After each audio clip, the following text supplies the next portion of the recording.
Kanina ka pa nag-aantay, Kai? Hindi naman, Vil. Kanina ka pa nag-aantay. Hindi mo na nga maitawid ng maayos yung mga binti mo dahil sa ngalay. Para sa'yo, syempre, kakayanin ko. Akin ang bag mo. Hatid na kita. Dumplings, oh. Sinasagot na kita. Sinasagot na kita, Kai. Talaga? Vil. Para sa'yo, Viel ko. Oh? What's with the flowers? Hindi ko naman birthday. Hindi naman Valentine's Day. Just flowers. Thank you. Love you. I can't believe we forgot our 3rd anniversary. Yeah. Sorry, pagod lang talaga. Same. Tuloy ba tayo this Saturday? Sorry, Viel, may business trip ako sa Visayas eh. Sakto pala kasi may lakad din ako kasama ng mga friends ko. Viel. Are we okay? No. We're not okay, Kai. We both know we're not okay. Ano nangyari, Vil? Bakit naging ganito? Napagod tayo sa isa't isa. We're not even excited to see each other anymore. No more just flowers. No more small talks. No more celebrations. No more Viel ko. Sorry. Sinubukan naman natin ayusin, pero we got bored. Wala na yung sparks. Sorry. Susundin ka ba ng boyfriend mo? Wala akong boyfriend. Ha? Last balita ko sa'yo, kayo pa ni Kai. So, matagal na kayong break? Sorry girl, I didn't know. Pero may susundo ba sa'yo? Sabi ka na sa'kin. Yeah, may susundo sa'kin. Actually, ayan na siya. Kai? What? Sabi mo, break na kayo. Wala akong sinabi. I just told you na wala akong boyfriend. Husband, meron. Kai's my husband. We got married 3 months ago. We broke up, we parted ways. Then we met after a couple of weeks. We sat there, stared at each other. Then nag-usap kami. After nun, we realized na it's not all about the sparks. Kasi akala namin kapag nawala na yon, kailangan na tapusin yung relasyon. Which is hindi pala. Cringe pakinggan, pero we were reminded of kung bakit nasa isang relasyon kami. Na support system namin yung isa't isa. Diba? Asawa ko na. Hi, love. Hi, Viel ko. Uwi na tayo? Excuse me. Bye, Joey. Ganda mo talaga. Ba't ba ako pumunta sa reunion na to? Sana natulog na lang Long time no see.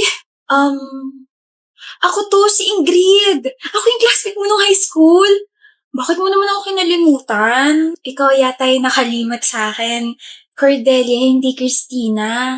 Hala, sige. Yun kaya yung tawag ko sa'yo noon. Oo nga. Naalala mo na, ako rin yung palagi kang binibigyan ng pagkain tuwing recess. Nakakatampo ka na. Sorry, naalala ko na.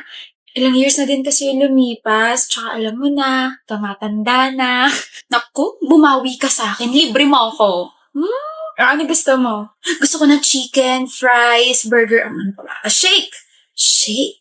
Sige, ililibre kita mamaya. Ka-excite. Nga pala, kamusta ka na? Tagal na rin natin hindi nagkita, ha? Ayos lang naman. Buhay pa rin. Lumalaban, ganon. Grabe, ang social mo na. Parang dati sobrang dugyutin mo pa. Pero mas maayos mga ako sa'yo dati.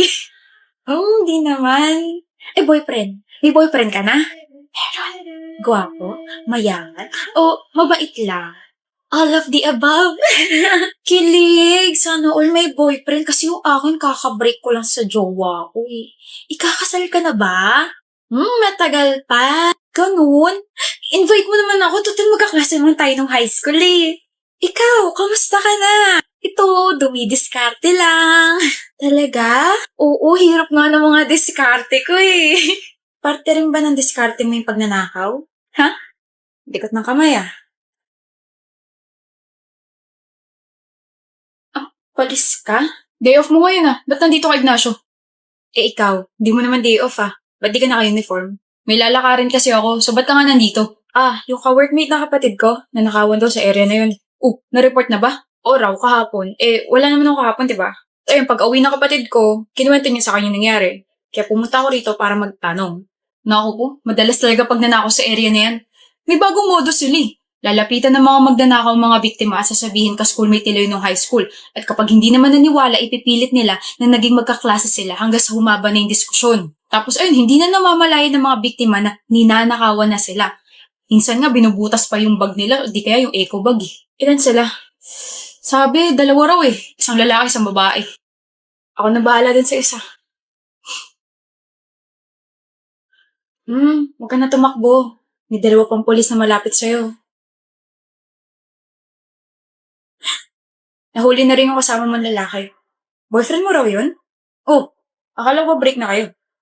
Wala siyang kwenta. Garcia, dali mo na yan sa presinto. Sandali! Hanip, Cordelia, ang galing mo magpanggap ha. Tayo na yung lalaki kasi nakatunog kaya naghabulan pa kami. Crush mo na naman ako, Fontabella. Oo. Uy, magtigil ka nga. Nagtatanong ka, di ba? Oh, nagsasabi lang ako ng totoo. Eh, Palmo, tara na nga. Ana naman kasi. Ano? Ana na bang... Ana na? Ana! Ano? Ana ka bang sasabihin sa akin? Steve? Hmm. Ano na akong patience para makipag-usap sa'yo? Ana talaga? Kapag galit ka, anak cute mo. You can resist my cuteness, Ana. Kausapin mo na kasi ako na maayos. Ayoko. May tatanong lang naman ako eh. Baka tingin naman to, akala mo naman ako lang nakikita. Stop it! Kung tanungin mo na kaya ako, no? Sa lahat ng mga naging crush mo, sino yung pinakamalakas ang appeal? Kala ko naman kung anong tanong. Yung crush ko na first year college ako. Sa lahat ng mga nagkagusto sa'yo, sino yung pinakagwapo? Yung lalaki nung 3rd year college ako. Di kayo na. Naging kami nga. Tatanong-tanong ka tapos naiinis ka dyan. Sa lahat ng mga naging ex mo, sino yung gusto mong balikan? Ikaw? Ikaw, Steve. Ikaw yung gusto kong balikan. Ako? Si ano talaga mapagbiro? Gusto kita pero ex. Naging tayo? I mean, gusto ko maging tayo pero... Huh? Oo. Ba't ka mumingit eh? Naging tayo. Last year. Hey, you know you don't really have to come, Ana. He called me. Kaya ka nagpunta kasi nag-drunk ko sa'yo. Nag-alala ka, no?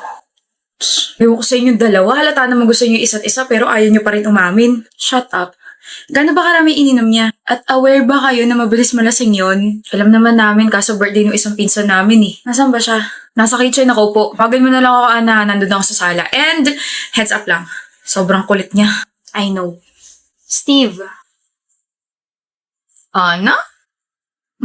Ana? Do you wanna be the snowman? Kamukha mo si Ana ko. Ana mo? Si Ana ko na Pinana yung puso ko. ako to si Ana. Si Ana ko hindi pupunta rito. Masungit yan. Suplada. Talaga? Shh. Pero mabait siya. Kahit makulit ako, kinakausap ako noon. Tinuturuan ako sa ibang subjects. Tsaka sumasama siya kapag niyayaya ako siya sa mga family gatherings. Kaya gusto siya ng pamilya ko. Maganda ba si Ana? Tinatanong pa ba yan? Sobra. Oops! Akin si Ana. Akin ka, Ana. Tayo ba? Oh! Tayo! Girlfriend kita! Talaga? Ana? Break na tayo. Agad? Oh! Di mo naman ako gusto eh.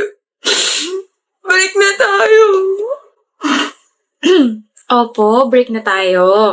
Opo, ikaw unang boyfriend and ex ko. Ana? Pagising ko, ikaw pa rin gusto ko. Opo, gusto rin kita. Diba? Naging tayo.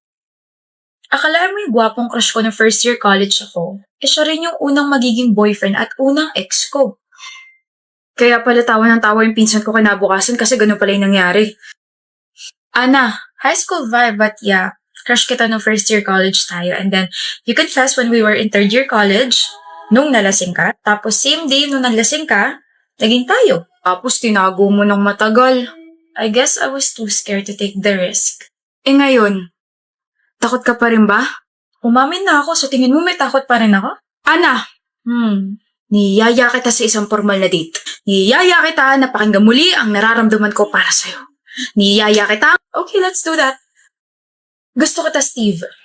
And now, it's the time to take this relationship seriously. Babalikan mo ex mo, ha? Babalikan mo ako, ha?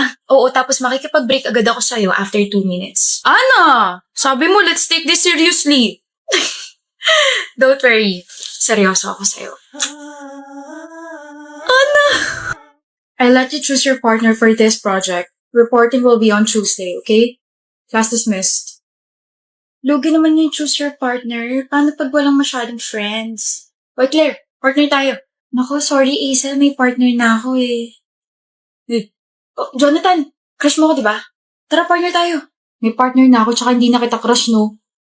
Nireject mo ko eh. Paano kita hindi i-reject eh, hindi pa nga kita jowa, demanding ka. Yun na gusto ako maging partner. Pabuhat naman. Ako gusto kita, Yolo.